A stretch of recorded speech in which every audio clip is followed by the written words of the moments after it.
Joseph Facal. J'espère que tu ne me mets pas dans la position impossible de te riposter en essayant de défendre la cohérence de cette incohérence absolue, là. La rencontre, Facal-Martineau. Joseph, un sondage du New York Times dit que s'il y avait des élections aux États-Unis aujourd'hui, c'est Trump qui gagnerait. Est-ce que ça t'inquiète? Richard, j'espère que tu comptes pas sur moi pour te remonter le moral après la conversation que tu viens d'avoir avec mon vieil ami Richard. Écoute. Richard Marceau du Centre consultatif des relations juives et israéliennes. Voilà. Je vous écoutais, c'est accablant. Bon, écoute, pour revenir à notre sujet du jour, nous sommes le 9 novembre, les élections américaines ont lieu dans moins d'un an, le 5 novembre. À moins d'un an, c'est trop tôt pour tirer des conclusions, mais les démocrates doivent-ils s'inquiéter? La réponse est un oui massif. J'entendais l'autre jour à CNN le commentateur Van Jones dire des derniers sondages qu'ils sont absolument shocking. Et là, je veux pas submerger nos auditeurs de chiffres, mais permets-moi tout de même d'en livrer quelques-uns pour montrer à quel point nous sommes dans quelque chose de proprement surréaliste et en même temps réel. Le CNN de mardi donnait 49 à Trump, 45 à Biden. 72% des Américains, 72% disent que ça va mal aux États-Unis. Dans ce sondage du New York Times que tu citais il y a un instant, comme tu le sais, il y a 6 États clés. 6 États où ça se joue sur le fil du rasoir. 6 États qui sont ce qu'on appelle des swing states, qui sont la Nevada, la Georgie, l'Arizona, le Michigan, la Pennsylvanie et le Wisconsin. Biden ne mène que dans un de ces 6 États-là. En fait, Biden est significativement plus en mauvaise position qu'aucun autre président de récente mémoire cherchant à se faire réélire. Et Trump, écoute bien, est en ce moment, à un an moins quelques jours de l'élection, il est en ce moment en meilleure position qu'il n'était lui-même en 2016 quand il a fini par gagner. À tel point, évidemment, que je ne sais pas si de temps en temps, tu as le goût de te divertir. Enfin, divertir, c'est un peu tragicomique. Tu regardes ces démentiels débats sur Fox News entre les candidats à l'investiture républicaine où Trump ne se donne même pas la peine d'aller tellement son avance est écrasante. Alors évidemment, est-ce que tout ça au global est inquiétant? C'est plus qu'inquiétant. Richard, c'est absolument paniquant. Biden, souviens-toi, Biden a absolument besoin de l'appui des jeunes. Chez les moins de 35 ans, on est rendu à 48% Trump, 47% Biden. Il a absolument besoin d'un appui massif chez les Afro-Américains. Là aussi, une véritable hémorragie. Et, écoute bien ça, il n'y a que 25% des Américains, 25% des Américains, 1 sur 4, qui pensent que Biden, à 80 ans, a les facultés physiques et mentales pour être président. Alors qu'ils sont 53% à penser que Trump guillerait à 77 ans, lui a les capacités physiques. On en est là. Inquiétant, you bet. Trump, pour toi, est-ce que c'est un proto-fasciste? Parce que je lisais une militante de gauche qui disait, quoi qu'on dise des fascistes, au moins ils avaient la nation inscrite au fond d'eux-mêmes. Alors que lui, c'est un bandit. C'est quelqu'un, c'est pas un fasciste. Il est même pas à cette hauteur-là. On peut même pas dire que c'est un fasciste. C'est une crapule. C'est quelqu'un qui utilise le gouvernement à ses fins personnelles. Qu'est-ce que t'en penses? Oui, oui.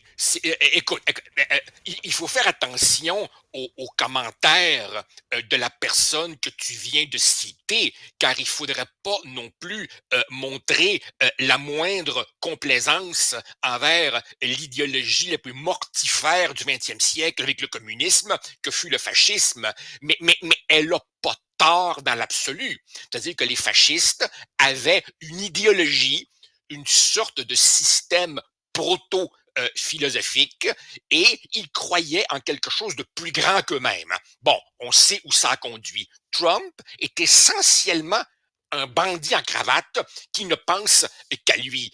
Écoute, je pense t'avoir déjà dit tout l'intérêt que j'ai pour un site qui s'appelle Politico, que je trouve très bien fait, plein d'analyses crédibles et où on creuse depuis quelques jours beaucoup ce reportage que tu as peut-être pu lire dans le Washington Post du début de la semaine. En fait, on sait maintenant que Trump est à ce point confiant de pouvoir gagner, qu'il a déjà un plan pour ses premières journées quand il deviendra président. Et là, il propose, il planifie d'invoquer le Insurrection Act, l'acte d'émeute, si tu veux, pour pouvoir envoyer des militaires là où il y aurait des protestations. Il a déjà préparé une longue liste de gens qu'il entend poursuivre. Et dans cette longue liste de gens qui sont sur sa hit list, ben, il y a évidemment toute la famille Biden au complet, mais il y a aussi des tas de républicains qu'il estime déloyaux. Alors, il paraît qu'il projette de poursuivre son ancien chef de cabinet, son ancien ministre de la Justice, son ancien avocat personnel et le chef d'état-major de l'armée. Autrement dit, comme disait Jack Schaefer dans ce même site, Trump, il fait pas campagne pour être président. Il fait campagne pour être dictateur. Et son appui reste en béton granitique chez les républicains, malgré des affaires judiciaires maintenant trop nombreuses pour être énumérées en quelques minutes. Mais comment t'expliques ça, cet appui des gens vis-à-vis de Trump? C'est un gros fuck you au système, mais ce fuck you-là, c'est bien beau de faire le doigt d'honneur, mais après ça, il va falloir que tu vives pendant 4 ans avec les conséquences de ton fuck you. Ben, je crois que tu as déjà une bonne partie de l'explication. Beaucoup de gens qui disent voter Trump admettent les failles personnelles du personnage. Il est en quelque sorte le véhicule de leur colère. Trump est la version américaine sur des stéroïdes, bon, de Bolsonaro au Brésil et de tas d'autres populistes. Oui, pour reprendre ton expression, c'est un gigantesque fuck you au système. C'est aussi le fait, Richard, que veux-tu? Des gens comme toi et moi devons convenir de notre erreur de lecture. Nous faisons partie de ces gens qui ont pensé qu'avec le passage des années, tranquillement, lentement, avec les progrès de l'éducation, les mythes, les faussetés, les mensonges, les conspirations, les délires complotistes prendraient moins d'importance. Au contraire, les réseaux sociaux font que beaucoup de gens s'enferment dans des bulles d'auto-renforcement et habitent des mondes parallèles dans lesquels, si tu leur dis un fait, ils diront non, non, c'est pas vrai. Rajoute à ça, Richard, rajoute à ça le fait que les démocrates n'ont aucun candidat de rechange viable à ce Biden qui n'enthousiasme personne. Kamala Harris fait pire encore que Trump. Le gouverneur de la Californie, Gavin Newsom, beaucoup trop woke pour ce qu'on pourrait appeler Middle America. Et bien entendu, je m'excuse de dire ça, mais Biden n'est pas à l'abri d'un ACV ou d'un sérieux accident de santé. Alors évidemment, tout ça dessine un panorama extrêmement inquiétant. Et si tu considères en plus que Israël, l'Ukraine et l'économie américaine pourraient prendre des tangentes complètement imprévisibles et que celui qui est dans le fauteuil du président subit les contre-coups quand ça va mal, même s'il n'en est pas directement responsable, eh bien, tout devient Mais possible et c'est terriblement inquiétant. Terriblement inquiétant. Marx disait, l'histoire se répète toujours deux fois, la première fois en drame, la deuxième fois en farce. Écoute, ce sont les années 30. Dans les années 30, les gens ont dit, ben là, la démocratie n'est plus capable de régler nos problèmes. La démocratie, elle est paralysée.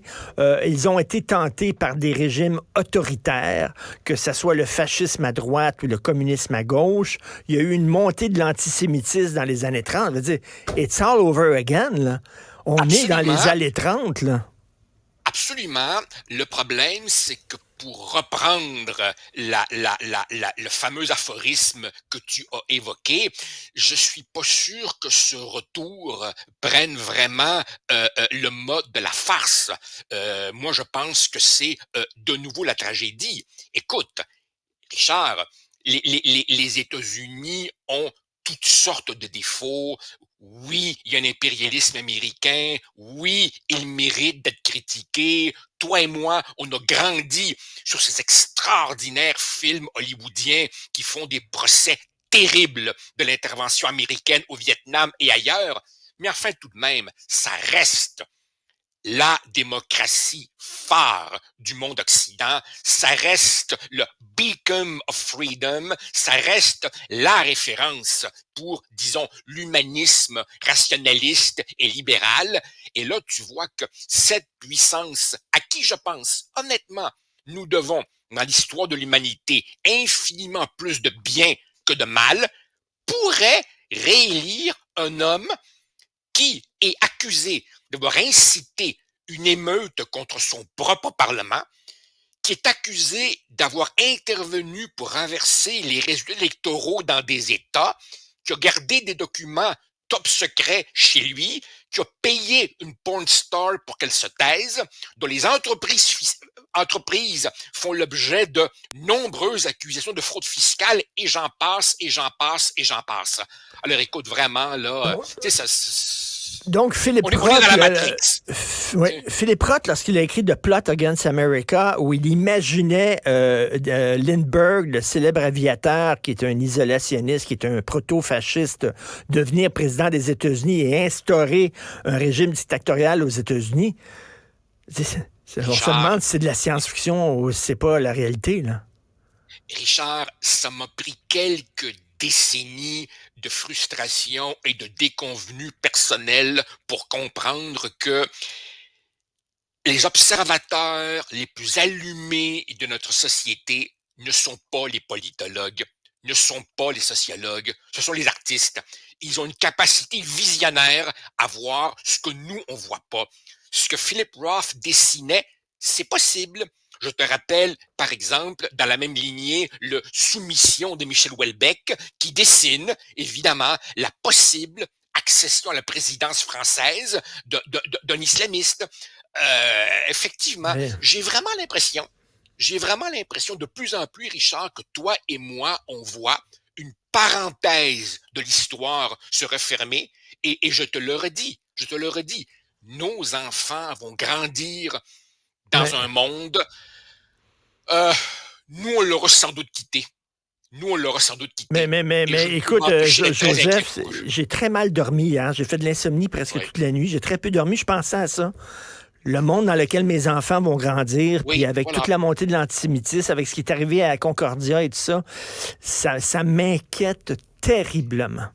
Vraiment. Richard, il y a quelques mois, j'avais des discussions avec mes propres enfants et je voulais mieux les comprendre, tu vois, sur cette idée qu'on entend souvent véhiculée par nos jeunes, pas par les miens, mais on entend souvent ça chez les jeunes, tu vois, je veux pas avoir d'enfants parce que je veux pas les amener dans le monde tel qu'il est.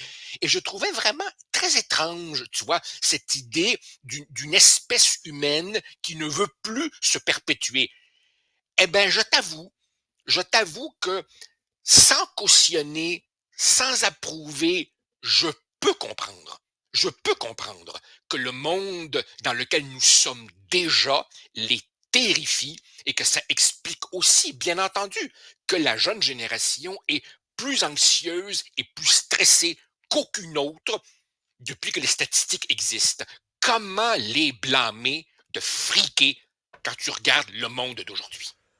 Ouf, je pense que je vais regarder une comédie française ce soir, tiens, non, de Party avec Peter Sellers pour essayer de me faire rire un peu. Merci beaucoup, Joseph Facal. Je t'en prie. Bonne journée. Salut.